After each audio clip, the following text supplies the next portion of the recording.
Assalamualaikum warahmatullahi wabarakatuh. Alhamdulillah wa kafa, wassalatu wassalamu ala man istafa, wa ala alihi wa sahbihi wa man ihtada. Ashhadu an la ilaha illallah wahdahu la syarika lah, wa ashhadu anna Muhammadan abduhu wa rasuluhu la nabiyya ba'dah. Kaum muslimin wal muslimat rahimani Allah wa iyyakum, puji dan syukur kita munajatkan kehadiran Allah Rabbul Izzati wal Jalalah. Salawat beserta salam buat junjungan kita Nabi Muhammad sallallahu alaihi wasallam. Ikhwatul iman, di dalam kehidupan kita sudah pasti kita memiliki orang-orang yang kita tempatkan di tempat yang istimewa di dalam hati kita. Orang-orang yang kita cintai, orang-orang yang kita sayangi, di mana rasa cinta dan sayang kita tersebut tak menghentikan keinginan kita untuk memberikan sesuatu yang indah buat mereka tersebut. Rasa cinta dan sayang kita terhadap mereka-mereka ini senantiasa mendorong kita berkeinginan memberikan sesuatu yang akan membuat mereka tersenyum, menghadiahkan sesuatu, setetes air untuk mengurangi rasa dahaga mereka. Selalu memotivasi kita untuk berbuat, mengantarkan yang baik buat mereka. Namun sayang, ketentuan Allah Subhanahu wa taala telah memisahkan antara kita dan mereka yang kita cintai ini. Orang-orang yang kita tempatkan di singgasana istimewa di dalam hati kita, ketika mereka telah dipanggil menemui Sang Pencipta, keberadaan kita dengan mereka telah terpisah dengan jurang yang membedakan antara alam kita dengan alam mereka. Kita yang masih ada di dunia fana dan mereka yang telah tiada pergi meninggalkan kita. Namun rasa cinta, sayang tetap mendorong kita berusaha ingin memberikan yang terbaik buat mereka, mempersembahkan sebuah kado terindah buat mereka yang telah tiada ini. Namun karena alam kita berbeda, tentu berubah kondisinya ketika mereka ada di hadapan kita. Orang-orang yang kita cintai, orang-orang yang kita sayangi, ketika kita melihat dari raut wajah dan keinginan yang mereka harapkan dari kebaikan yang bisa kita perbuat, maka ketika mereka ada di hadapan kita, kita akan memberikan air ketika mereka dahaga. Kita akan menyuguhkan untuk mengganjal rasa lapar yang mereka derita. Kita akan menemani mereka dalam kesendiriannya. Tetapi ketika dunia kita telah berbeda, ada jurang pemisah antara kita dengan mereka, maka di sini kaum muslimin yang dimuliakan oleh Allah, tentu indera kita memiliki keterbatasan. Kita tidak tahu apa yang mereka inginkan, kita tidak tahu apa yang mereka harapkan, kado apa yang mereka inginkan sehingga dapat kita persembahkan untuk mereka, kado apa yang mereka inginkan dan harapkan sehingga dapat kita hantarkan untuk sesuatu yang baik bagi mereka. Maka di sini kaum muslimin yang dimuliakan oleh Allah tabaraka wa taala, berangkat dari rasa cinta dan sayang tersebut dan melihat dari sisi kondisi di mana alam kita telah berbeda, tidak ada yang bisa memastikan bahwasanya kado yang ingin kita kirimkan ini adalah sesuatu yang akan sampai kepada mereka atau sesuatu yang akan bermanfaat buat mereka, kecuali apa yang telah dijelaskan di dalam Al-Quran dan hadis Nabi Sallallahu Alaihi Wasallam. Bisa saja ketika kita menganggap itu adalah sebuah persembahan terindah, sebuah bingkisan yang kita peruntukkan berangkat dari sayang dan cinta kita kepada mereka, tapi sayang kiriman kita tidak sampai. Dan tapi sayang, ketika kado yang indah yang telah kita peruntukkan dan kita kirim kepada mereka, nyatanya tidak memberikan faedah dan manfaat buat mereka. Lebih buruk lagi kondisinya, ikhwatal iman, jika seandainya pemberian kita tersebut, hadiah yang kita tujukan ini, bukannya memberikan manfaat kepada mereka, tapi justru akan mendatangkan mudarat buat mereka. Jadi bukan hanya sekedar rasa keinginan kita, rasa sayang dan cinta kita, sehingga kita ingin melakukan sesuatu yang baik, mengantarkan kado buat mereka. Tetapi kalau ini tidak sampai, apatah gunanya? Tetapi ketika ini tidak lagi bermanfaat buat mereka, apa artinya? Tetapi ketika ini justru bermudarat buat mereka, bukannya sesuatu yang akan membuat mereka tersenyum, akan tetapi mereka menderita karena kado persembahan kita. Wal'iyadzubillah. Maka di sini kaum muslimin yang dimuliakan oleh Allah Tabaraka wa Ta'ala, seperti yang kita katakan tadi, bahwasanya ketika mereka yang kita cintai ada di hadapan kita, kita mendengarkan keluhannya, kita mendengar permintaannya. Tetapi ketika alam kita sudah berbeda, kita tidak bisa merasakan itu. Dan kita tidak bisa menimbang dengan akal dan pikiran kita, atau menimbangnya dengan kebiasaan dan adat istiadat sebelaka. Akan tetapi yang dapat memastikan hal tersebut tidak lain dan tidak bukan adalah Allah Subhanahu wa Ta'ala, berdasarkan ayat-ayat dan firman-Nya di dalam Al-Quran dan Nabi SAW di dalam hadisnya yang sahih yang menjelaskan kepada kita apa saja hal-hal yang indah yang bisa kita peruntukkan buat mereka yang telah tiada, mereka-mereka yang kita cintai, yang tidak hilang rasa cinta tersebut di dalam hati kita, kendati pun dunia kita telah berpisah dengan mereka. Maka kaum muslimin yang dimuliakan oleh Allah Tabaraka wa Ta'ala, sebelum kita melihat kepada poin-poin yang dapat kita lakukan dan kita hantarkan buat mereka yang telah tiada berdasarkan Al-Quran dan hadis Nabi SAW, berdasarkan dalil yang ada di dalam agama kita yang menjadi pegangan dasar di dalam agama dan keyakinan kita. Maka di sini kaum muslimin yang dimuliakan oleh Allah, terlebih dahulu saya ingin memberikan sebuah analogi di mana kita menyadari bahwasanya dorongan rasa cinta tersebut tidaklah cukup dalam kehidupan kita tanpa kita menimbang apakah hal tersebut bermanfaat atau tidak.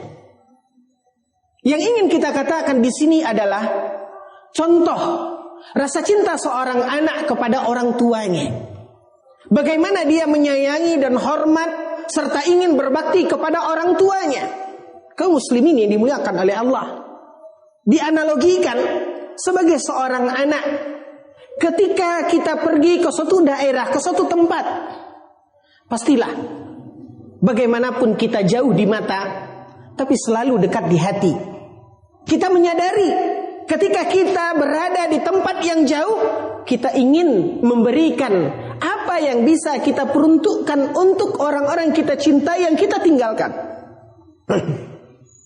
Maka kita umpamakan ikhwatul iman, seorang anak yang sayang dan cinta kepada ayah dan ibunya yang sudah tua. Ketika mereka sudah berumur dan telah dimakan oleh usia, sehingga kemudian kondisi orang tua tersebut tidak lagi memiliki gigi. Artinya mereka sudah tua. Lalu kita pergi ke suatu daerah, ke suatu tempat yang terkenal dengan oleh-oleh panganan yang keras seperti kerupuk, mungkin keripik ubi dan sejenisnya, yang tidak mungkin lagi bermanfaat bagi orang yang sudah tua ini. Lalu kita belikan sebagai hadiah, kaum muslimin yang dimuliakan oleh Allah. Kita mencari yang paling enak, ya, lalu kita berikan sebagai hadiah kepada orang tua kita yang nyata-nyata mereka sudah tua, tidak lagi memiliki gigi, maka ini tidak akan memberikan manfaat.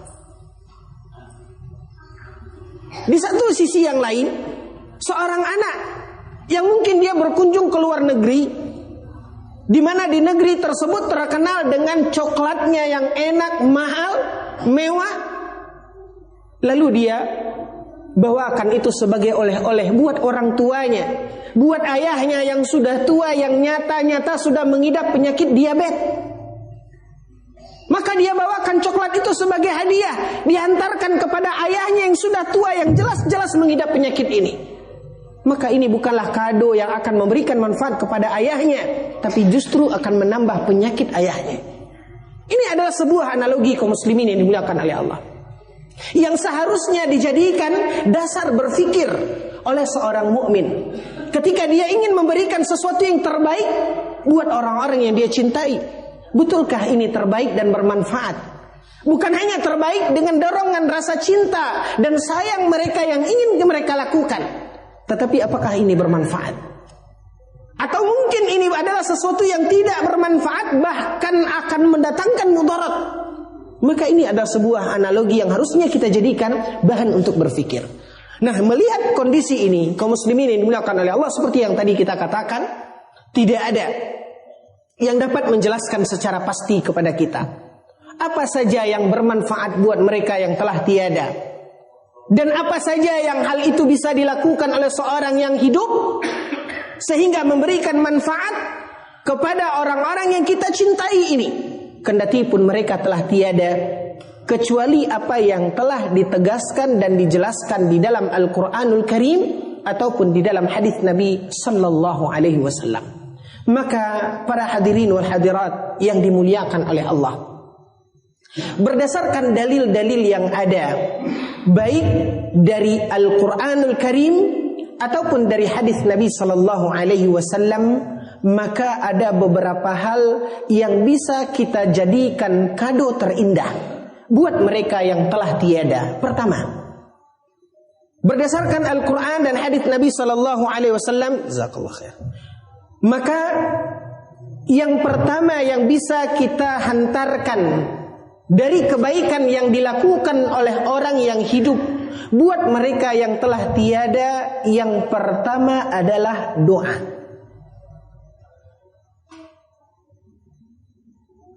Ketika seorang hamba berdoa, tentu kembali dalam catatan doa yang makbul, yang diterima oleh Allah Subhanahu wa ta'ala.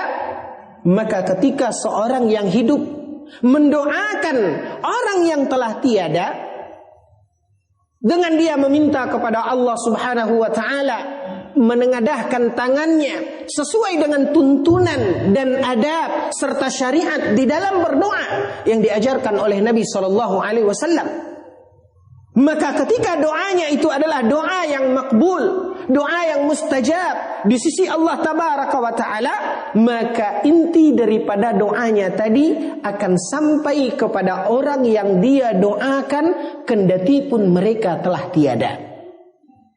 Dalilnya begitu banyak di dalam Al-Quranul Karim, ketika Allah Subhanahu wa Ta'ala menceritakan perihal apa yang dilakukan oleh orang-orang yang beriman, di mana orang-orang yang beriman, kata Allah, mereka berdoa, Allahumma ighfir lana dzunubana wa liwalidina, Allahumma ighfir lana dzunubana wa li ikhwanina alladzina sabaquna bil iman. Ya Allah, ampunilah dosa kami dan ampunilah dosa saudara-saudara kami yang telah mendahului kami. Maka inilah yang dilakukan oleh orang-orang yang beriman, kata Allah di dalam Al-Quranul Karim. Maka ketika hal tersebut adalah memang sesuatu yang bermanfaat dilakukan oleh orang hidup, dan ketika doanya itu dikabulkan dan dijawab oleh Allah, maka hal itu akan bermanfaat sampai pada orang yang dia doakan, kendati pun dia telah meninggal dunia. Dalil berikutnya, ikhwatal iman, adalah dalil yang bisa kita lihat dari tuntunan Nabi Sallallahu Alaihi Wasallam di dalam pelaksanaan tata cara penyelenggaraan jenazah, terkhususnya di dalam pelaksanaan dalam menyolatkan jenazah. Lihatlah apa yang diajarkan oleh Nabi SAW kepada kita ketika Rasulullah SAW mengajarkan dalam salat jenazah, setelah takbir yang ketiga kita membaca doa untuk si mayat. Allahumma ighfir lahu warhamhu wa'afihi wa'fu anhu wa akrim nuzulahu wa wassi' madkhalahu waghsilhu bil ma'i wal thalji wal baradi, sampai akhir. Maka ini semuanya adalah doa yang kita munajatkan kehadiran Allah Tabaraka wa Ta'ala untuk jenazah yang kita salatkan. Jika seandainya itu tidak sampai manfaatnya kepada orang yang meninggal dunia, maka tidak mungkin agama kita memberikan tuntunan seperti itu. Ketika agama kita mengajarkan ada doa yang kita munajatkan untuk mereka yang kita salatkan ini, untuk jenazah yang kita selenggarakan, maka ini menunjukkan bahwasanya hal itu bermanfaat dan sampai pahalanya, doanya kepada orang yang telah meninggal dunia. Maka inilah kaum muslimin yang dimuliakan oleh Allah, dalil baik dari Al-Quran ataupun dari hadis Nabi SAW. Dan masih banyak dalil-dalil yang lain. Di antaranya dalil yang diajarkan oleh Nabi SAW dalam hadis ketika Nabi selesai menguburkan jenazah. Apa kata Nabi kepada orang yang ada dalam penyelenggaraan penguburan jenazah tersebut? Maka dikatakan oleh Nabi SAW, "Udu'u li akhikum." Doakan saudara kita yang baru saja kita kubur ini. Wasalu lahu tathbit, minta kepada Allah keteguhan untuknya. Fa innahu al-ana yus'al, karena sebentar lagi dia akan ditanya oleh Allah Subhanahu wa taala.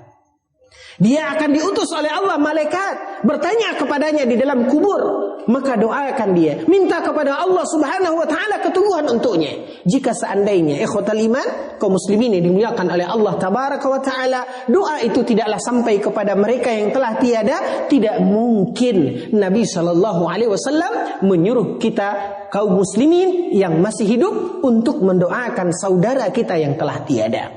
Maka inilah poin yang pertama, kado terindah yang bisa kita peruntukkan buat mereka yang telah tiada. Terlebih kaum muslimin yang dimuliakan oleh Allah, ketika orang yang kita cintai yang telah tiada ini adalah kedua orang tua kita, maka selaku anak, bakti kita kepada orang tua tidaklah terhenti ketika orang tua meninggal dunia. Dalam sebuah hadis yang dikeluarkan oleh Imam Al-Bukhari, Rasulullah sallallahu alaihi wasallam ditanya oleh seorang sahabat, "Ya Rasulullah, kami tahu bagaimana berbakti kepada orang tua ketika mereka ada di hadapan kami. Tetapi bagaimana bakti seorang anak kepada orang tuanya yang telah tiada?" Maka dijawab oleh Nabi sallallahu alaihi wasallam, di mana Nabi menjelaskan, dan dari pertanyaan sahabat ini bisa kita fahami bahwasanya bakti seorang anak kepada orang tua selamanya, kendati pun orang tua telah tiada. Bagaimana cara seorang anak berbakti kepada orang tuanya setelah orang tuanya tiada? Di antaranya kata Nabi sallallahu alaihi wasallam, doakan orang tua kita tersebut. Imam Al-Hasan Al-Basri mengatakan rahimahullahu taala, bahwasanya hajatul amwati ila du'a akbar min hajatil hayati ila ta'am. Imam Hasan Al-Basri mengatakan dalam sebuah ungkapan beliau, ketahuilah, sesungguhnya orang-orang yang telah tiada, orang-orang yang wafat, yang telah meninggal dunia ini, kebutuhan mereka kepada doa kita ini lebih besar daripada kebutuhan orang hidup terhadap makanan. Karena mereka sedang mengalami suatu proses yang mereka lalui, yang kelak kita pun akan mengalaminya. Mereka sendiri, tidak ada orang yang bisa menemaninya. Telah tertutup bagi mereka kesempatan untuk berbuat dan beramal, melakukan ketaatan. Mereka menghadapi fitnatul qabri, ujian dari pertanyaan yang diajukan oleh malaikat, sebagaimana diceritakan oleh Nabi sallallahu wasallam alaihi. Maka kebutuhan mereka terhadap doa kita ini jauh lebih besar daripada kebutuhan kita yang hidup akan makanan. Oleh karena itu kaum muslimin yang dimuliakan oleh Allah, dari poin yang bisa kita fahami bahwasanya doa akan bermanfaat sampai kepada mereka yang telah tiada. Kemudian poin yang menyatakan tentang kewajiban seorang anak berbakti kepada orang tuanya walaupun orang tuanya telah meninggal dunia, yaitu diantaranya dengan mendoakannya, kata Nabi sallallahu alaihi wasallam. Maka hendaklah kaum muslimin yang dimuliakan oleh Allah senantiasa kita menyertakan orang tua kita di dalam setiap doa yang kita munajatkan kepada Allah Subhanahu wa taala. Dalam poin ini ingin kembali kita garis bawahi bahwasanya yang dikatakan dengan doa sebagai kado terindah buat mereka yang telah tiada tetap dalam ruang lingkup doa yang disyariatkan kepada kaum muslimin. Tetap dengan mengikuti tuntunan dan tata cara yang telah diajarkan oleh Nabi sallallahu wasallam di dalam memunajatkan dan memanjatkan doa ini kepada Allah tabaraka wa taala. Poin yang kedua, yang bisa dilakukan oleh orang yang hidup dan manfaatnya akan sampai kepada mereka yang telah tiada, di antaranya yang kedua kaum muslimin yang dimuliakan oleh Allah, yaitu menggantikan puasa nazar yang belum sempat ditunaikan oleh orang yang telah tiada. Seseorang semasa hidupnya bernazar, di mana dia bernazar akan melaksanakan puasa. Bukan tema dan waktunya kaum muslimin yang dimuliakan oleh Allah kita berbicara menguraikan tentang masalah nazar, tapi apapun itu ketika seorang mukmin bernazar, maka selama nazarnya adalah nazar yang baik, dia wajib menunaikan nazar tersebut. Terlepas dari masalah hukum dan penguraian tentang masalah nazar, ketika seorang dia wafat sebelum menunaikan nazar puasanya, apa kata Nabi sallallahu alaihi wasallam ketika ada seorang datang kepada beliau? Dalam hadis yang dikeluarkan oleh Imam Abi Daud dan yang lainnya, hadis ini disahihkan oleh Syekh Albani rahimahullah taala. Di dalam riwayat yang sama, hadis ini diriwayatkan oleh perawi yang berbeda, dan hadis ini dinukilkan, dikeluarkan oleh Imam Al-Bukhari di dalam kitab sahihnya, di mana Rasulullah sallallahu alaihi wasallam pernah didatangi oleh seseorang bertanya kepada Nabi sallallahu alaihi wasallam. Dia mengatakan, inna ummi qad matat wa alaihi siyamu nadhrin afa asumu anha. Orang itu datang kepada Nabi SAW bertanya, dan dia mengatakan, ya Rasulullah, ibuku telah meninggal dunia, sementara dia masih belum menunaikan puasa nazarnya. Bolehkah aku selayak anaknya untuk menunaikan puasa nazarnya? Lalu kemudian kaum muslimin yang dimuliakan oleh Allah, Nabi sallallahu alaihi wasallam mengajukan pertanyaan kepada orang yang bertanya ini. Apa kata Nabi? Kata Nabi sallallahu wasallam alaihi, ara'aiti in kana ala ummiki dayn afataqdi anha.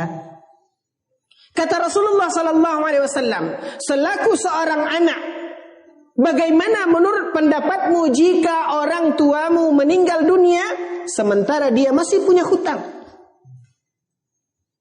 Dia berhutang kepada seseorang yang belum terbayarkan. Engkau sebagai seorang anak, apakah engkau akan membayarkan hutang ibumu? Lalu kata anak tadi, ya, sebagai seorang anak sayalah yang akan menanggung hutang orang tua saya tersebut. Lalu kemudian Nabi SAW mengatakan, fadainullahi aula an tuqda.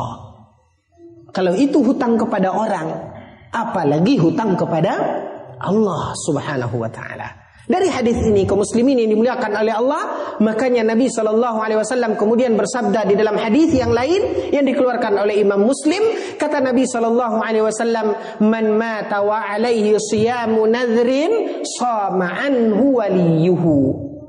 Kata Nabi SAW, barang siapa yang meninggal dunia sementara dia masih punya hutang puasa nazar, maka hendaklah keluarganya menggantikan puasa nazarnya tersebut.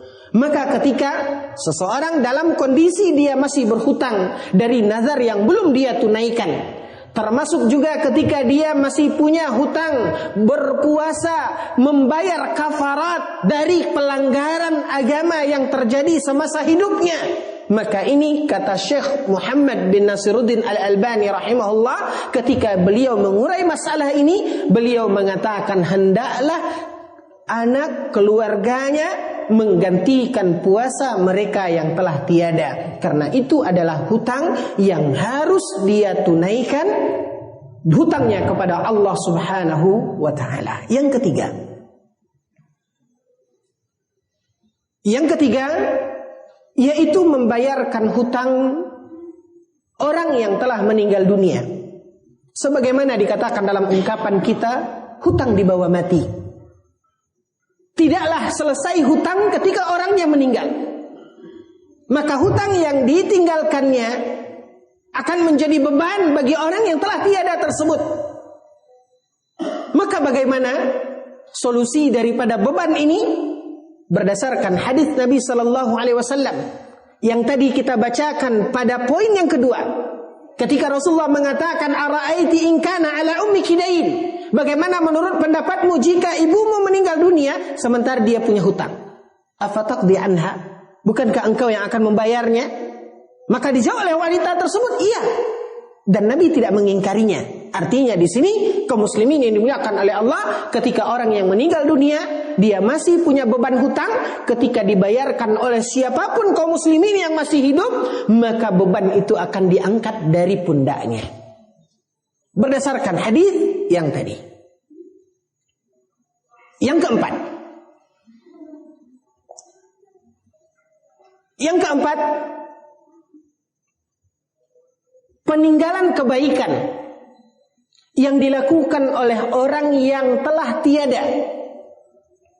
Di mana dulu semasa hidupnya dia melakukan satu kebaikan yang masih dijalankan dan dimanfaatkan oleh orang yang hidup dan orang yang berbuat tadi telah meninggal dunia. Seperti seorang membangun masjid, seperti seorang membangun sekolah, panti asuhan, apapun yang sifatnya adalah amal jariyah.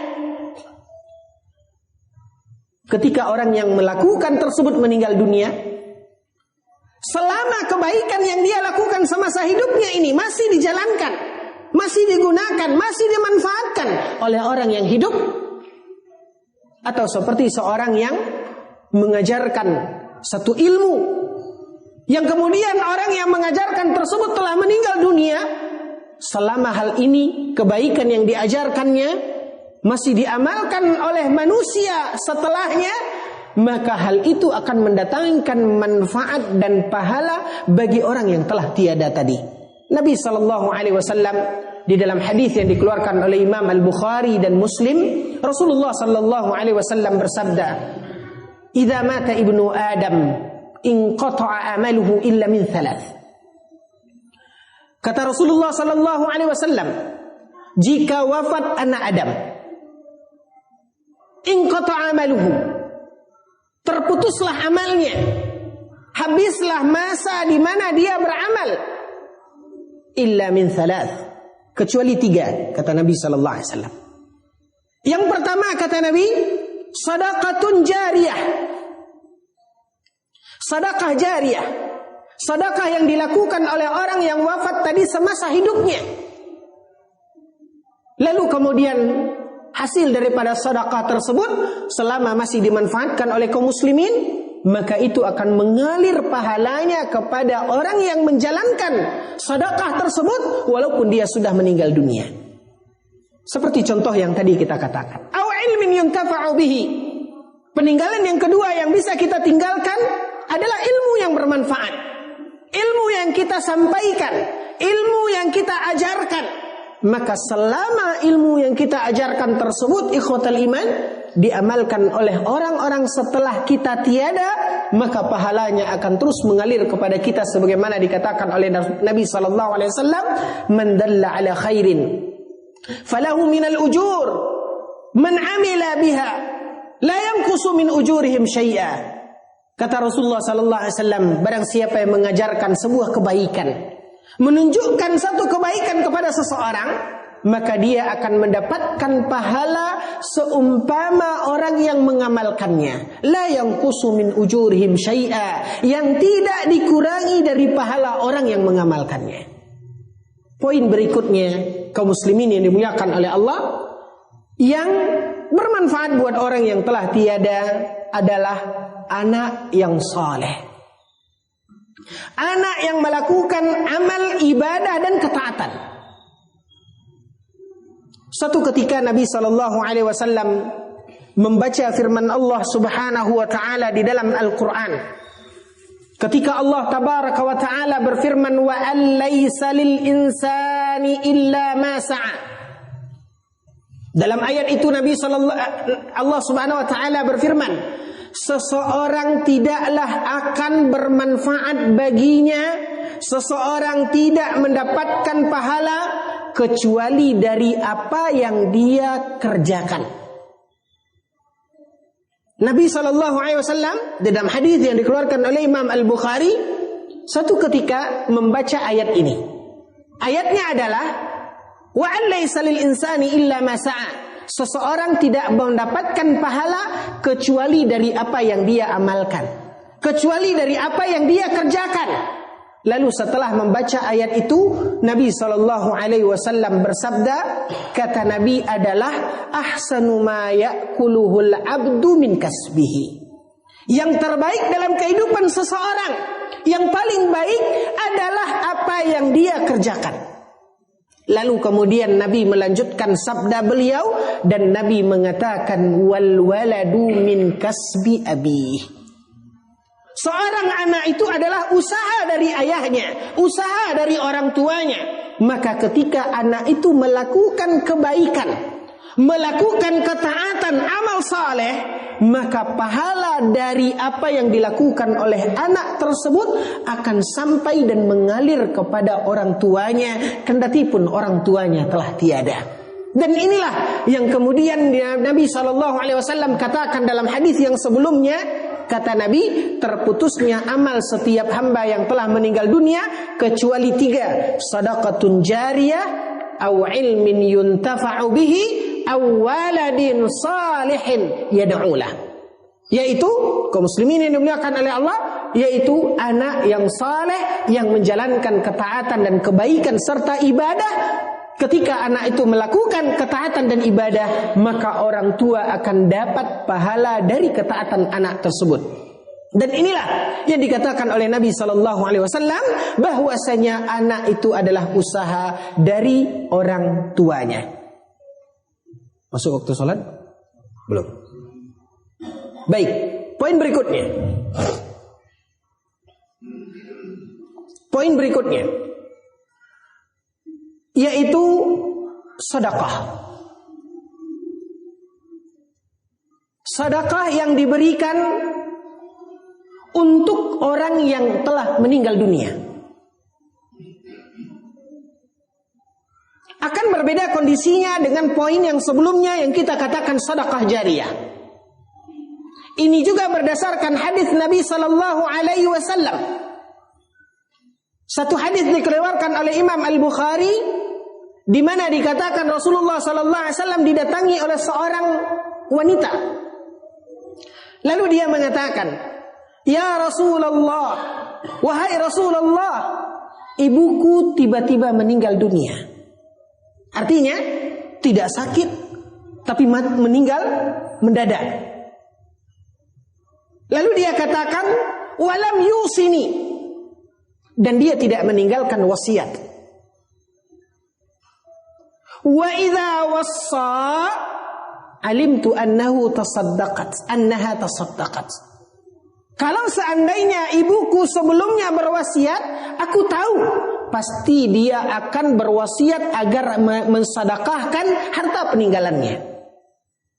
Afata saddaqa anhu? Apakah boleh aku mengeluarkan hartanya ini untuk aku sedekahkan atas nama dia? Maka dijawab oleh Nabi SAW, na'am. Ya. Hadis dikeluarkan oleh Imam Al-Bukhari. Hadis yang serupa dengan jalan yang berbeda juga dikeluarkan oleh Imam Muslim.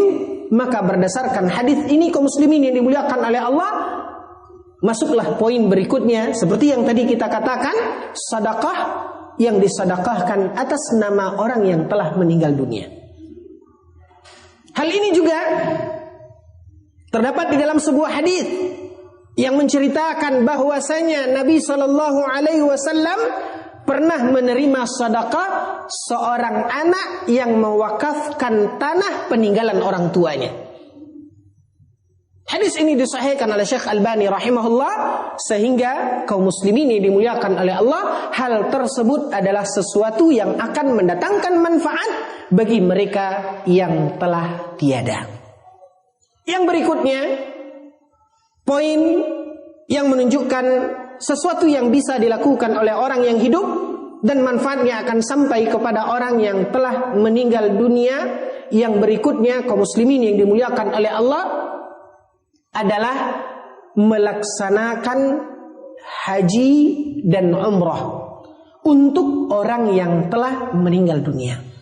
Inilah yang kita kenal dalam istilah manasikul hajj, selalu disebutkan dalam istilah membadalkan. Maka seorang yang hidup boleh melakukan ibadah haji dan umrah atas nama orang yang telah meninggal dunia, berdasarkan hadis-hadis yang cukup banyak dari Nabi Sallallahu Alaihi Wasallam. Di antaranya hadis ketika seseorang datang kepada Nabi Sallallahu Alaihi Wasallam dan bertanya, dia mengatakan, "Ya Rasulullah, inna abi la yathbutu ala rahilah." Dalam riwayat yang lain, seseorang bertanya kepada Nabi, "Ya Rasulullah, inna ummi qad matat." Ya Rasulullah, ibuku telah meninggal dunia. Afa ahujju anha? Bolehkah aku menghajikannya?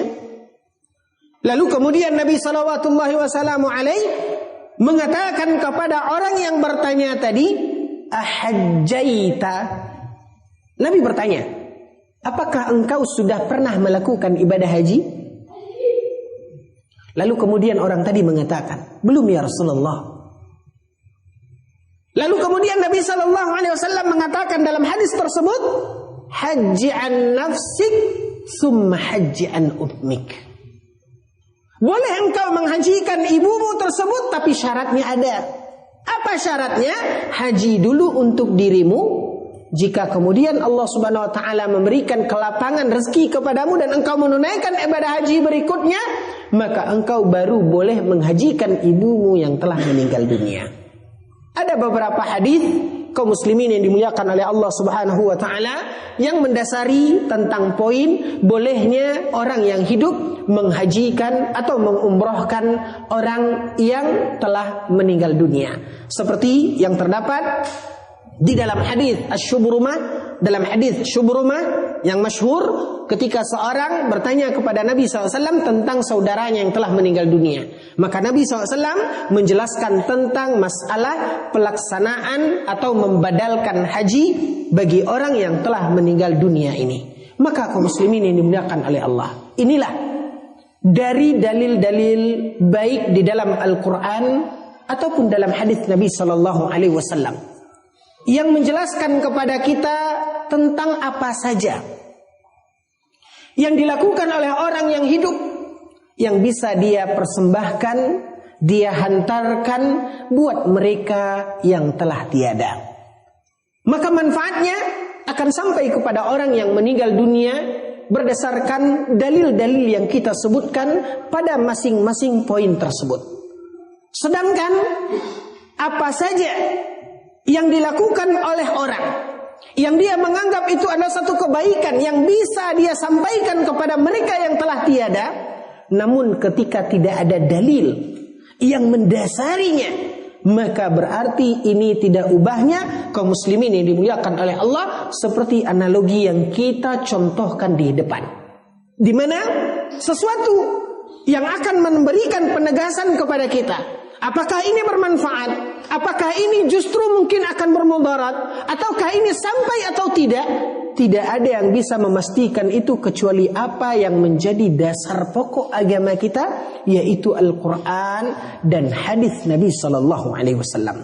Maka kaum muslimin yang dimuliakan oleh Allah, sebagai orang yang merasa bahwasanya mereka tersebut adalah orang yang istimewa di dalam diri kita, orang yang kita tempatkan di dalam singgasana utama di dalam jiwa dan hati kita, maka tentu kita akan berusaha apapun yang bisa kita lakukan. Ketika hal itu memang sesuatu yang bermanfaat, sesuatu yang akan menemani mereka dalam kesendiriannya, sesuatu yang akan menyejukkan mereka di dalam kedahagaannya, pasti sebagai orang yang mencintai mereka, kita akan berupaya. Dan mustahil kita akan melakukan sesuatu yang akan sia-sia, karena yang kita inginkan bukan hanya apa yang bisa kita lakukan, tapi yang kita inginkan adalah kebaikan yang kita lakukan tersebut sampai dan bermanfaat buat mereka. Inilah kaum muslimin yang dimuliakan oleh Allah, pembahasan dalam permasalahan yang kita angkat sebagai dengan tema kado terindah buat mereka yang telah tiada, karena memang inilah yang bisa kita peruntukkan sebagai kado dan bingkisan yang bermanfaat berdasarkan Al-Quran dan hadis Nabi Sallallahu Alaihi Wasallam. InsyaAllah Ta'ala setelah salat Isya kita lanjutkan sedikit pembahasan yang masih tersisa sebelum kita buka kesempatan untuk bertanya. Wallahu Ta'ala alam, sallallahu ala nabiyina Muhammad wa ala alihi wa sahbihi wasallim, walhamdulillahi rabbil alamin. Alhamdulillah wassalatu wassalamu ala man la nabiyya ba'dah. Kaum muslimin, akhwatal iman yang semoga senantiasa dirahmati dan dimuliakan oleh Allah tabaraka wa ta'ala. Dari pembahasan yang telah kita uraikan pada kajian kita sampai salat Isya tadi, maka poin-poin yang kita sebutkan sebagai kado terindah yang dapat kita hantarkan buat orang-orang yang kita cintai dan mereka telah tiada, maka hal tersebut adalah apa yang dijelaskan di dalam Al-Quran dan hadis yang menjadi dasar agama kita, pegangan dan tuntunan yang harusnya kita jadikan sebagai tolak ukur dan barometer di dalam mengukur apa yang akan kita lakukan dari ibadah dan ketaatan kepada Allah Subhanahu wa ta'ala. Sayangnya kaum muslimin yang dimuliakan oleh Allah, realita kehidupan kita kaum muslimin yang jelas-jelas kita meyakini bahwasanya Al-Quran dan hadis adalah dasar agama kita, yang nyata-nyata kita katakan dan kita yakini bahwasanya Allah Subhanahu wa ta'ala berfirman, "Dzalikal kitabu la raiba fihi hudan lil muttaqin." Di mana Al-Quran tersebut adalah kitab la raiba fihi, yang tidak diragukan. Dan apa yang ada di dalam Al-Quran tersebut adalah hudan, petunjuk, lil muttaqin, bagi seseorang, bagi siapa saja yang bertakwa. Di dalam hadis Nabi sallallahu alaihi wasallam, Nabi mengatakan, "Taraktu fikum syai'aini ma in tamassaktum bihima lan tadillu abada." Kata Nabi sallallahu alaihi wasallam, dua hal yang aku tinggalkan, kata Nabi. Yang disebutkan oleh Nabi, keselamatan akan didapat ketika seorang mukmin berpegang teguh kepada dua hal yang ditinggalkan oleh Nabi tersebut. Kitabullah wa sunnati. Dua hal yang Nabi tinggalkan itu adalah kitabullah, Al-Quran, dan sunnati, yaitu sunnah Nabi sallallahu alaihi wasallam, al-hadis.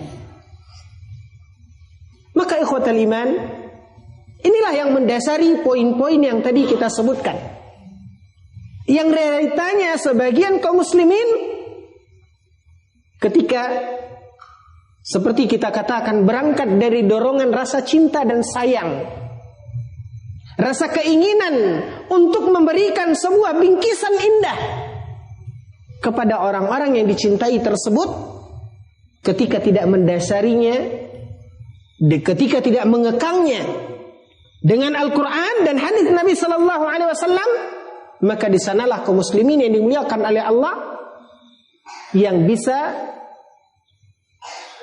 kita lihat dari apa yang mereka lakukan, dari apa yang diperbuat, tidak ada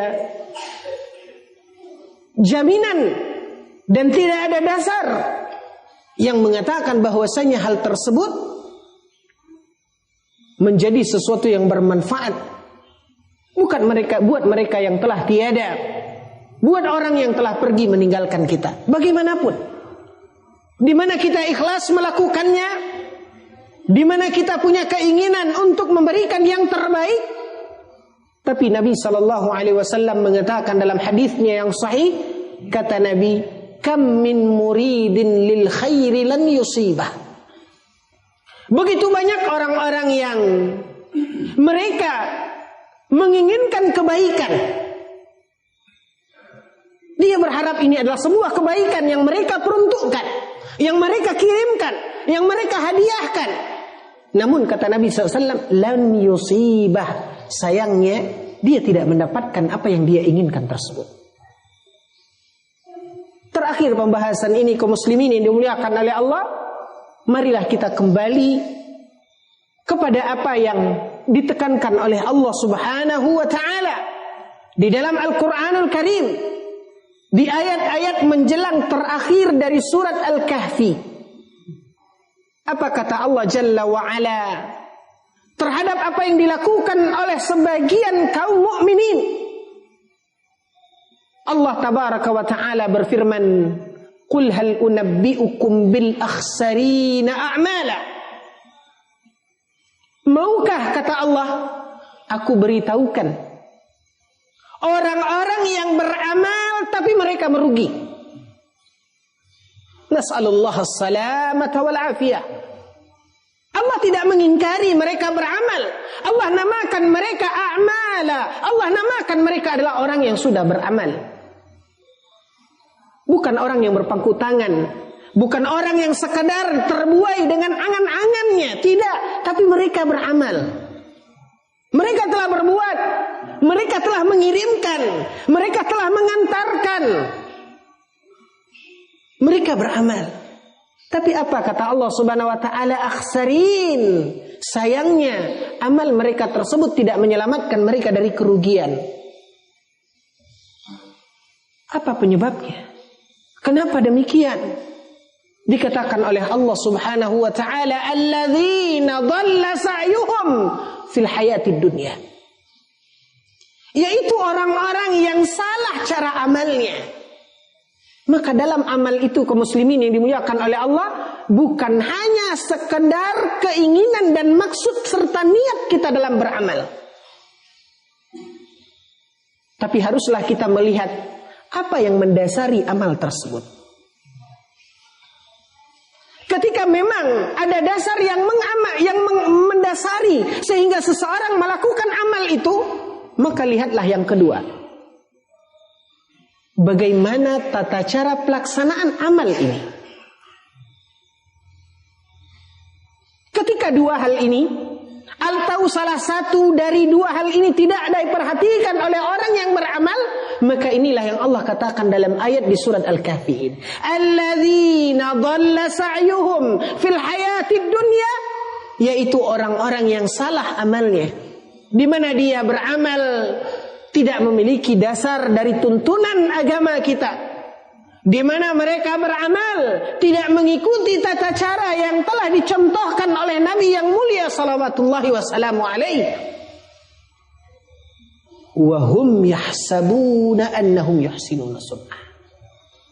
Sementara kata Nabi sallallahu alaihi wasallam, kata Allah tabaraka wa taala, sementara kata Allah, mereka mengira menurut perkiraan mereka yang mereka lakukan itu adalah kebaikan.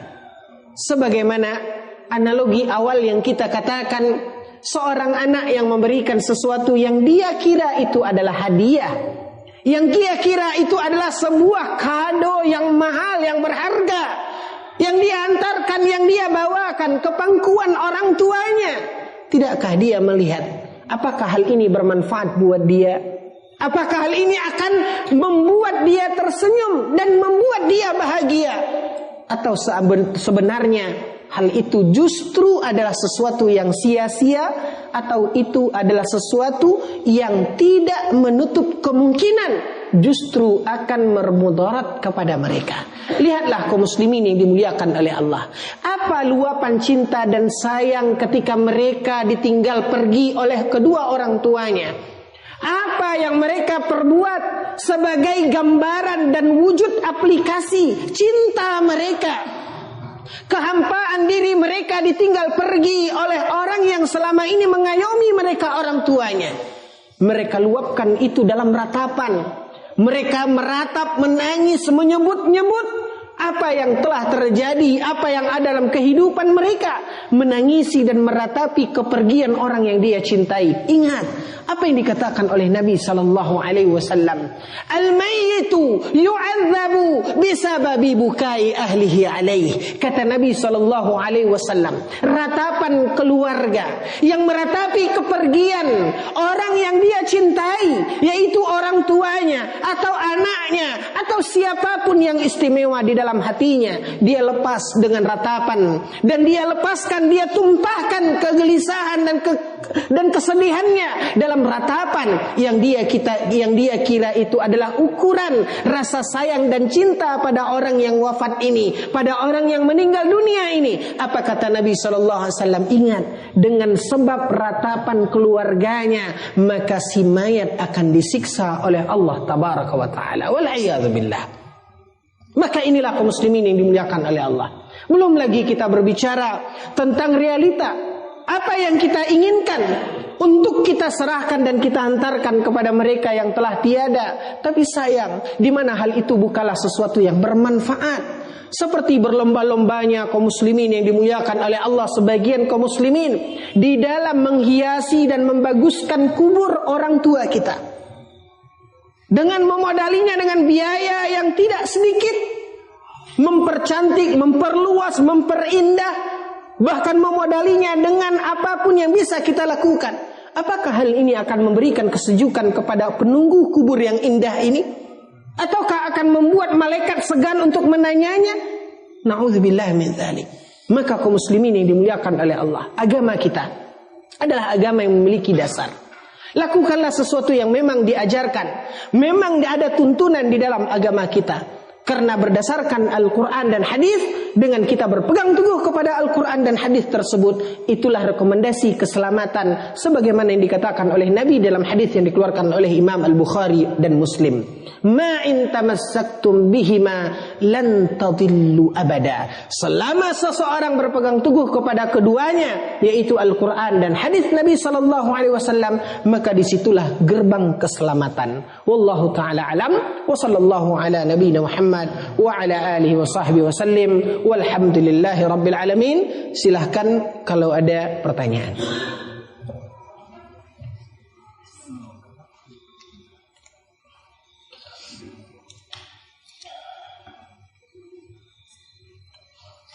Kaum muslimin yang dimuliakan oleh Allah, ada pertanyaan di antaranya bagaimana adab terhadap pembatasan waktu di dalam mendoakan orang yang telah tiada, mengkhususkan hitungan hari di dalam mendoakan orang-orang yang telah meninggal dunia. Kaum muslimin yang dimuliakan oleh Allah, seperti kita katakan, jika doa, dan kembali kita garis bawahi, tentu dengan tetap berada di dalam koridor tuntunan syariat di dalam berdoa. Seperti yang diajarkan di dalam Al-Quran, kita mendoakan orang tua kita yang telah tiada, Allahumma ghfirli wali walidayya warhamhuma kama rabbayani saghira. sesuai dengan adab-adab dan ketentuan yang diajarkan di dalam doa tersebut, maka jika dalam pembahasan tadi kita mengatakan itu adalah kado terindah yang bisa kita hantarkan buat orang tua kita, yang bisa kita kirimkan kepada mereka yang telah tiada, maka selayaknya kalau memang mereka adalah orang yang istimewa di dalam hati kita, seperti tadi kita katakan dari ungkapan yang dikatakan oleh Imam Al-Hasan Al-Basri, seorang tabi'in, beliau mengatakan sesungguhnya orang yang meninggal dunia sangat membutuhkan doa kita melebihi kebutuhan orang yang hidup akan makanan. Maka artinya kaum muslimin yang dimuliakan oleh Allah, seperti yang tadi kita garis bawahi, sertakan senantiasa orang-orang yang kita cintai ini di dalam doa kita. Lihatlah apa yang dikatakan oleh Imam Ahmad bin Hanbal ketika beliau mengatakan tentang kewajiban rakyat mendoakan para pemimpinnya. Apa kata Imam Ahmad bin Hanbal? Lau a'lamu lau kana li du'aun mustajabah, kalaulah aku tahu mana di antara doaku yang mustajab, la ja'altuhu lil imam, maka akan aku peruntukkan untuk mendoakan para pemimpin, para imam. Ini yang dikatakan oleh Imam Ahmad. Artinya kaum muslimin yang dimuliakan oleh Allah, kalau memang kita menginginkan kebaikan untuk orang-orang yang kita cintai ini, sertakan di setiap doa yang kita munajatkan kepada Allah Subhanahu wa taala, karena kita tidak tahu mana di antara doa-doa kita tersebut yang akan diistijabah oleh Allah tabaraka wa taala. Baik,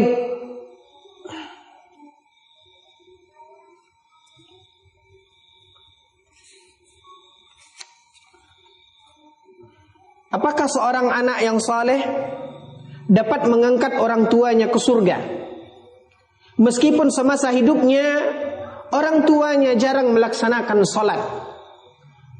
Pernah atau mungkin sering ke tukang ramal, dan intinya banyak penyimpangan akidah. Pertanyaan ini kaum muslimin yang dimuliakan oleh Allah, apakah seorang anak ketika dia melakukan amal saleh, maka ini akan menyelamatkan orang tuanya? Kaum muslimin yang dimuliakan oleh Allah tabaraka wa ta'ala, siapapun di dunia ini, ketika di dalam hidupnya dia wafat dalam keadaan Islam, artinya dia tidak keluar dari lingkaran Islam, maka kata Nabi sallallahu alaihi wasallam, "Man qala la ilaha illallah dakhala al-jannata in mata ala dhalik." Kata Rasulullah SAW, barang siapa yang mengucapkan la ilaha illallah, dia pasti masuk surga, dengan catatan dia mati dalam lingkaran Islam, la ilaha illallah tersebut. Artinya ada kemungkinan dia masuk surga, berbeda dengan orang yang kafir.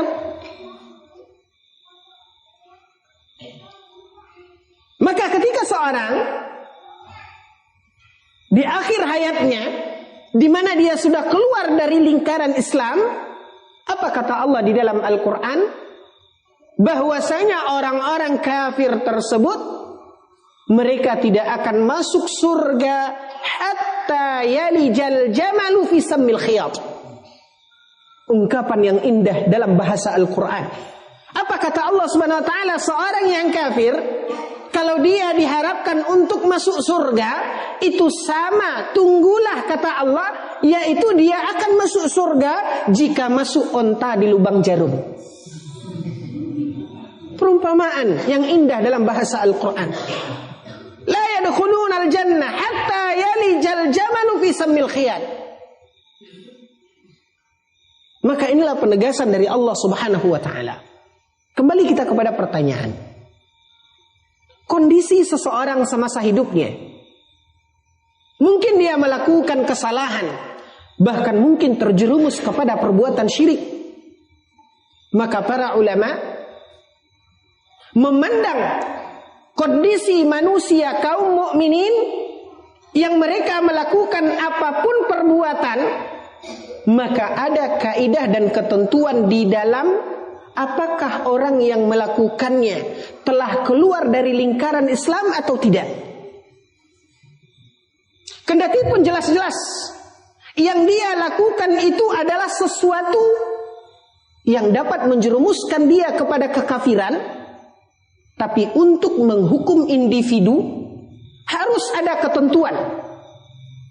Di mana para ulama ketika menjelaskan dalam bab at-takfir, dalam bab menghukum seseorang apakah dia keluar dari Islam kafir atau tidak, maka di sana ada syurutun wa mawani'. Walaupun jelas dia melakukan kesyirikan, tetapi belum tentu individu pelakunya dapat kita katakan dan kita hukum dia keluar dari Islam dan dia kita katakan kafir. Kenapa demikian? Di dalam sebuah hadis kaum muslimin yang dimuliakan oleh Allah. Hadis ini dikeluarkan oleh Imam Muslim, dan hadis ini juga dinukilkan oleh Imam An-Nawawi di dalam kitab Riyadhus Shalihin. Kisah tentang seorang lelaki yang dia melakukan perjalanan jauh dengan bekal yang lengkap yang dia bawa di atas kudanya. Setelah dia membelah padang pasir yang jauh dan luas, maka dia pun keletihan. Maka dia turun dari kudanya, lalu dia beristirahat. Beristirahat melepas penatnya, hingga akhirnya dia pun terlelap, dia pun tertidur.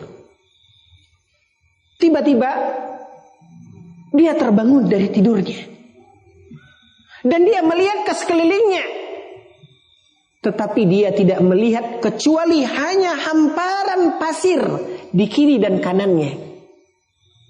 Kudanya hilang, lengkap dengan segala beban yang ada di kudanya tersebut, yang itu semua adalah bekalnya. Tinggal dia sebatang kara di tengah padang pasir yang luas, dan dia pun butuh kepada bekal yang ada di kudanya tersebut.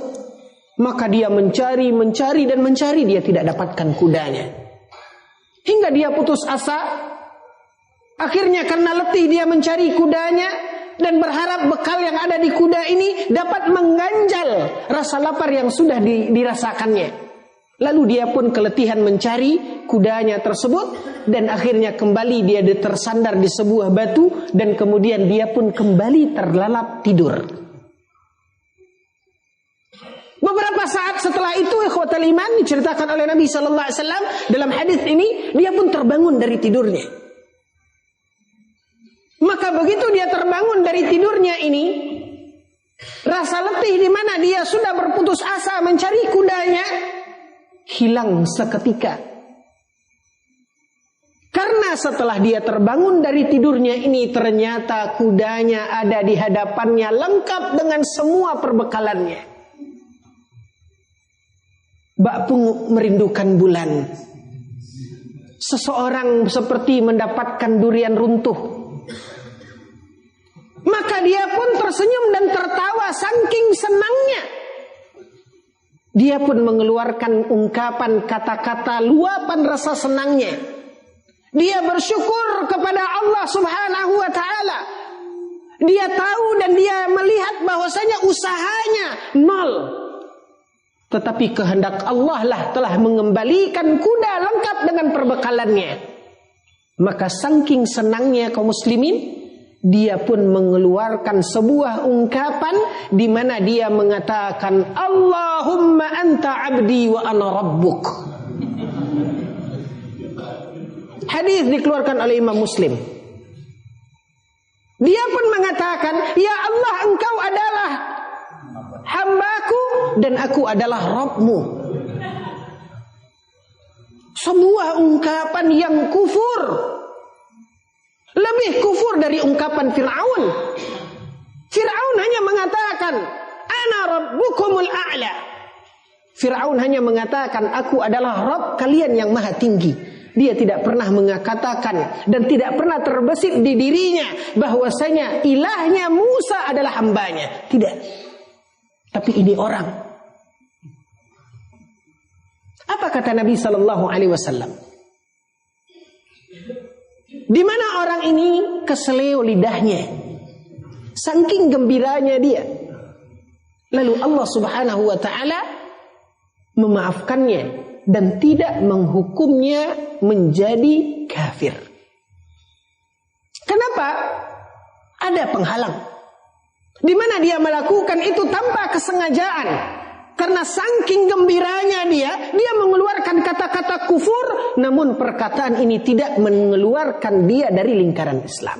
Ini sebagai contoh ikhwatal iman, bahwasanya belum tentu orang yang melakukan perbuatan kufur itu dapat dihukum kufur kecuali sudah terpenuhi syarat dan tidak adanya hal yang akan menghalangi dia.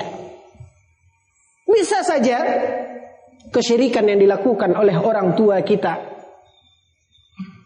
adalah disebabkan karena syubhat yang ada di kepalanya.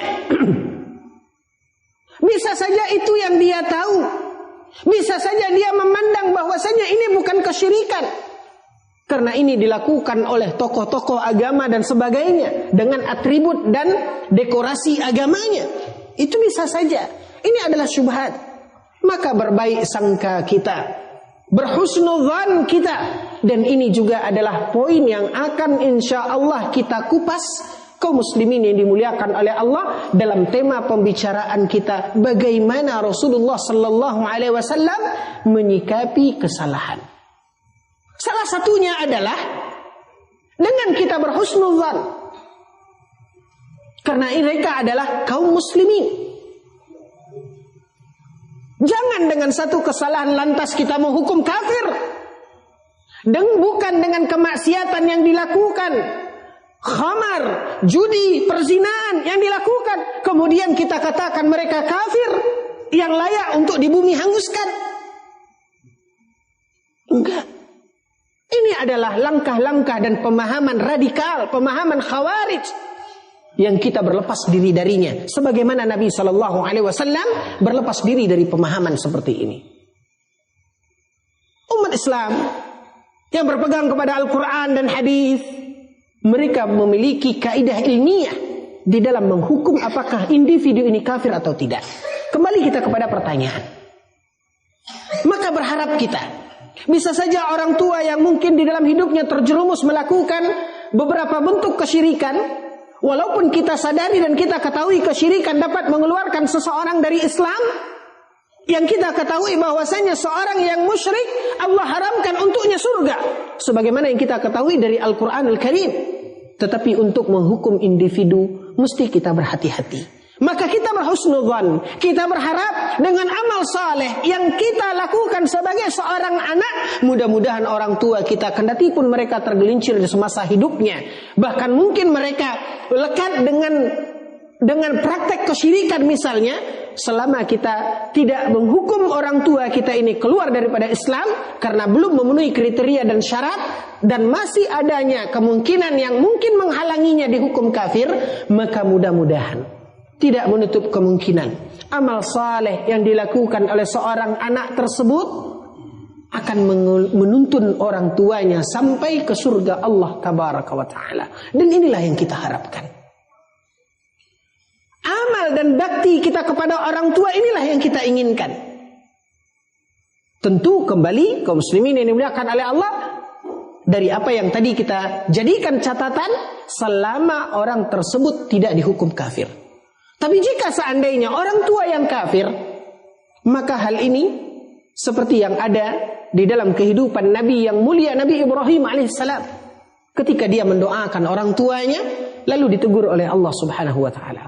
Sebagaimana ketika Nabi Ibrahim mendoakan buah hatinya, anaknya, darah dagingnya, Apa kata Allah? Innahu amalun ghairu salih. Anak itu adalah anak yang tidak baik. Maka ini berbeda kondisinya. Dan mudah-mudahan kaum muslimin yang dimuliakan oleh Allah, kita berdoa kepada Allah dengan menyebut nama-namanya yang mulia dan sifat-sifatnya yang sempurna. Semoga Allah subhanahu wa ta'ala mewafatkan kita dan orang-orang yang kita cintai dalam Islam. Mudah-mudahan ampunan Allah subhanahu wa ta'ala Allah berikan dan Allah curahkan kepada kita dan orang-orang yang ada di sekeliling kita. Amin ya rabbal alamin. Apakah anak angkat dapat membantu orang tua angkatnya dengan bersedekah atas namanya sebagai ucapan terima kasih? Bisa. Yang kita katakan, anak yang saleh, yang secara otomatis ketika dia beramal, maka pahalanya akan didapat oleh orang tuanya. Ini berlaku bagi anak kandung. Sebagai orang tua angkat inilah yang telah berjasa mendidik kita. Maka mungkin dari sisi anak yang ketika dia melakukan amal saleh, maka orang tua angkat mungkin tidak mendapatkan. Karena yang dimaksudkan di dalam hadis Nabi SAW, al-waladu min kasbi abi. Anak itu adalah usaha orang tua, tapi tidak menutup kemungkinan orang tua angkat akan mendapat dari sisi di mana dia telah mendidik anak angkatnya. Dalam masalah seseorang bersedekah atas nama orang yang telah tiada, ini terlepas dari ada hubungan atau tidak. Apakah itu dilakukan oleh seorang anak ataukah oleh seorang kerabat yang memberikan atau bersedekah atas mereka, atas nama mereka yang telah tiada? Maka berdasarkan hadis yang dikeluarkan oleh Imam Al-Bukhari dan Muslim, seperti yang tadi telah kita jelaskan, insyaallah ta'ala ini akan sampai pahalanya kepada orang yang diniatkan, insyaallah ta'ala. Pertanyaan berikutnya, bagaimana jika wasiat yang baik dari orang tuanya disalahgunakan oleh ahli warisnya? La taziru waziratun wizra ukhra. Seseorang tidak akan memikul dosa orang lain. Seorang tua berwasiat, lalu wasiatnya diselewengkan, maka tentu yang menyelewengkan ini akan menanggung dosa dan akibatnya. Ya, karena masing-masing kita akan dipertanyakan oleh Allah subhanahu wa ta'ala. Ingat, inna sam'a wal basara wal fu'ad kullu ulaika kana anhu mas'ula. Pendengaran, penglihatan dan hati kita, apalagi yang kita lakukan, apalagi amal kita. La tazula qadama 'abdin hatta yus'ala an arba'. Tidak akan bergerak langkah kita ini pada yaumil mahsyar sebelum Allah tanyakan kepada kita. Di antaranya berkaitan dengan peninggalan warisan orang tua, maka dikatakan oleh Nabi sallallahu alaihi wasallam, Allah akan tanyakan tentang harta kita. Min aina iktasabahu wa fima anfaqah. Allah akan tanyakan kepada kita tentang harta kita, dari mana kita peroleh, kemana kita belanjakan. Maka inilah dasar dan contoh sehingga apa yang kita lakukan itu akan kita pertanggungjawabkan di hadapan Allah tabaraka wa ta'ala. Ketika kita ditinggal orang yang kita cintai dan sering mengingatnya, lalu menangis, sedih, sampai sebatas apa itu diperbolehkan? Kok setelah lama meninggalnya baru teringat, baru menangis? Emang waktu meninggal enggak nangis? Atau itu di lembaran lain pertanyaannya? Kaum muslimin yang dimuliakan oleh Allah, Nabi SAW, anak beliau pun meninggal ketika mereka sedang lucu-lucunya. Tawa mereka, tangis mereka, menghilangkan duka dan kepenatan seorang ayah. Itu dialami oleh Nabi SAW. Dan Nabi adalah manusia yang beliau ketika berduka maka meneteslah air matanya. Beliau adalah manusia yang mengalami rasa sakit, rasa sedih, yang menemukan dalam hidupnya Ada masa sehat, ada masa sakit, ada suka, ada duka. Bahkan kita kenal dalam sejarah, ada tahun di dalam kehidupan Nabi Sallallahu Alaihi Wasallam tersebut, Nabi mengalami kondisi di mana beliau berduka di dalam tahun tersebut, yang diabadikan oleh ahli sejarah dengan sebutan Amul Huzni, tahun kesedihan, di mana wafat orang yang beliau cintai, paman yang selama ini menjaga beliau, istri yang dicintai Khadijah Ummul Mukminin radhiyallahu anha, yang selama ini selalu mengayomi dan berdiri di belakang Nabi sallallahu alaihi wasallam, membantu dakwah Rasulullah sallallahu alaihi wasallam. Yang tidak ada kaum muslimin yang dimuliakan oleh Allah, Nabi sallallahu alaihi wasallam menikahi wanita yang lain kecuali setelah wafatnya Khadijah radhiyallahu anha.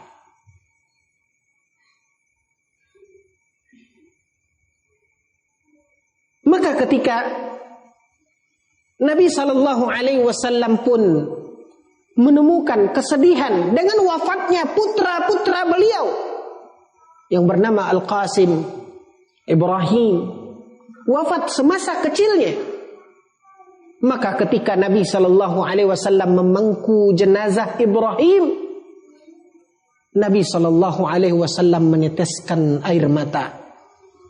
Nabi mengatakan, al-ainu tadma wal qalbu yahzan wa la naqulu illa bima radiyallah. Inilah jawab pertanyaannya. Nabi sallallahu alaihi wasallam mengatakan, al-ainu tadma, air mata ini menetes. Al-qalbu yahzan, hati ini sedih. Tapi kuncinya, wa la naqulu illa bima radiyallah. Dan kita tidak mengatakan kecuali apa yang diridhoi oleh Allah. Maka ketika kita bersedih, kita mengeluarkan kata-kata yang dilarang di dalam agama kita, berarti itu meratap. La samahallah kaum muslimin yang dimuliakan oleh Allah, mudah-mudahan tidak terjadi pada kita ketika ada, misalnya ada anak kita, ada keluarga kita yang meninggal dunia karena kecelakaan. Lalu kita mengatakan, kalau seandainya kamu tadi dengarkan apa kata bapak, kamu tidak jadi pergi, kan tidak jadi seperti itu, tak boleh. Fa inna lau min amal syaitan. Karena sesungguhnya perkataan ungkapan-ungkapan seperti ini adalah celah pintu bagi syaitan. Atau kita mengatakan ungkapan-ungkapan di mana kita memaki dan mengatakan Allah tidak adil, ini juga perkataan yang tidak boleh dan itu akan jatuh kepada meratap. Laisa minna man syaqqal juyub. Kata Nabi dalam riwayat yang lain yang dikeluarkan oleh Imam Bukhari dan Muslim, kata Nabi SAW, bukanlah termasuk dari golongan kita orang-orang yang bersedih sambil mencabik bajunya. Maka ini juga sesuatu yang tercela. Maka selama kaum muslimin yang dimuliakan oleh Allah, kesedihan kita tersebut tidak sampai mengeluarkan kata-kata kecuali yang Allah ridhoi, maka itu adalah sesuatu yang manusiawi sifatnya, tidak tercela. Sedih, keluarnya air mata, maka ini adalah sesuatu yang wajar terjadi. Namun kaum muslimin yang dimuliakan oleh Allah, dari sekian air mata yang tertumpah ke bumi, dari sekian air mata yang tercurah keluar dari mata kita ini, maka di sana kaum muslimin yang dimuliakan oleh Allah ada tingkatannya. Ada pembahasan di dalam kajian agama kita tentang air mata. Ada air mata takwa dan ada air mata buaya. Maka ditinjau dari pandangan syariat, air mata ini bermacam-macam, Mbak. Ya, tapi ini pada pembahasan yang lain insyaallah taala. Pertanyaan yang terakhir. Nabi sallallahu alaihi wasallam memberikan atau mewariskan kado terindah berupa kerja kenabian atau dakwah. Pertanyaannya adalah, bagaimana cara umat saat ini melanjutkan kerja kenabian. Sedangkan saya pernah mendengar menyampaikan seorang ustadz mengatakan dakwah saat ini ada 3. Dakwah untuk dakwah ilayya, dakwah untuk dirinya sendiri. Dakwah ilaina, dakwah kepada kelompok dan golongan. Dakwah ilallah, yaitu dakwah kepada Allah. Kaum muslimin yang dimuliakan oleh Allah, ya, mungkin dalam istilah dakwah ini Allah Subhanahu wa taala mengatakan, ud'u ila sabili rabbik. Dakwah itu yang diperintahkan oleh Allah Subhanahu wa taala bukanlah dakwah untuk supaya orang mengagungkan kita. Sebagaimana dakwah itu bukanlah dakwah untuk memperbanyak audiens, tidak. Tapi dakwah itu adalah mengajak orang kepada Allah. Ud'u ila sabili rabbik. Dan kalau kita bercermin kepada kerja kenabian, kalau boleh kita meminjam istilah ini, ya, yaitu dakwah, maka apa yang dilakukan oleh Nabi dalam kerja kenabian beliau ini, dalam tugas kenabian beliau ini, apa kata Allah Subhanahu wa taala menceritakan di dalam Al-Qur'an? Qul hadhihi sabili. Kata Nabi, inilah jalan kerjaku. Qul hadhihi sabili. Inilah tugas Nabi, kerja kenabian. Apa dia? Ad'u ilallah. Di mana kata Nabi, aku menyeru dan mengajak manusia, kemana diajak oleh Nabi? Kepada Allah. Agar mereka mentauhidkan Allah. Ad'u ilallah. Dan Nabi mendakwahkan tersebut ala basiratin. Dan itu aku dakwahkan sesuai dengan ilmu yang Allah wahyukan kepadaku. Ini kuncinya. Lalu kata Nabi, kata Allah menceritakan dalam Al-Quran, Qul hadhihi sabili. Katakan, hai Muhammad, inilah jalan kerjaku. Inilah jalan dakwahku. Yang aku mengajak manusia kepada Allah ala basirah. Berdasarkan ilmu. Ilmu dari apa yang Allah wahyukan kepada beliau. Lalu kemudian ana wa manit taba'ani. Aku dan orang-orang yang mengikutiku.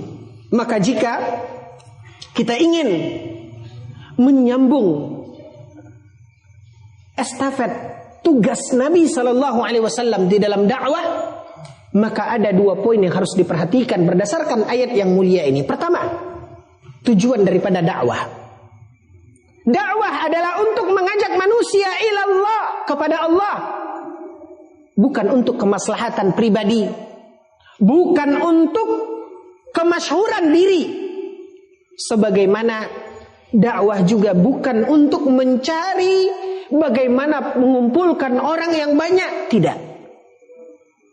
Dalam sebuah hadis Nabi SAW, dan ini sebagai penutup dari kajian kita, diceritakan oleh Nabi ketika Nabi Mi'raj bersama Jibril. Lalu Nabi SAW mengatakan, Ra'aitun Nabi wa ma'ahu rahtun kathir. Nabi menceritakan adanya nabi-nabi sebelum Nabi Muhammad SAW yang dilihat oleh Nabi ketika beliau Mi'raj. Maka aku melihat, kata beliau, Ra'aitun Nabi wa ma'ahu rahtun kathir. Aku melihat seorang nabi, dia punya pengikut yang banyak. Wa ra'aitun nabi wa ma'ahu syakhsan. Aku melihat seorang nabi, dia hanya punya 2 pengikut. Wa ra'aitun nabi wa ma'ahu syakhsun wahid. Dan aku melihat seorang nabi hanya punya 1 pengikut. Tidak berhenti sampai di situ, Pak. Wa ra'aitun nabi wa laisa ma'ahu ahad. Dan aku melihat seorang nabi, tidak ada satupun orang dekatnya. Tapi apakah Allah mencopot status kenabiannya? Apakah Allah Subhanahu wa taala kemudian mencopot jabatannya sebagai seorang nabi karena tidak berhasil dalam dakwah? Dakwahnya bukan itu tujuan dakwah. Tujuan dakwah adalah ad'u ilallah, mengajak manusia kepada Allah. Masalah kaum muslimin yang dimuliakan oleh Allah mengumpulkan massa, mengumpulkan, ini bukan tugas kita. Kata Allah Subhanahu wa taala di dalam Al-Qur'an, "Innama anta mudzakir lasta 'alaihim bimusaitir."